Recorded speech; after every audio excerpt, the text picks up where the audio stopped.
Set a starting point and choose a direction.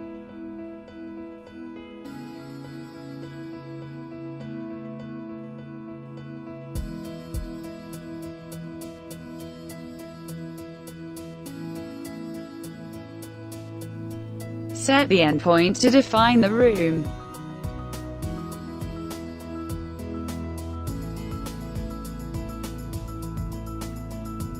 Select the building envelope to activate the object grips.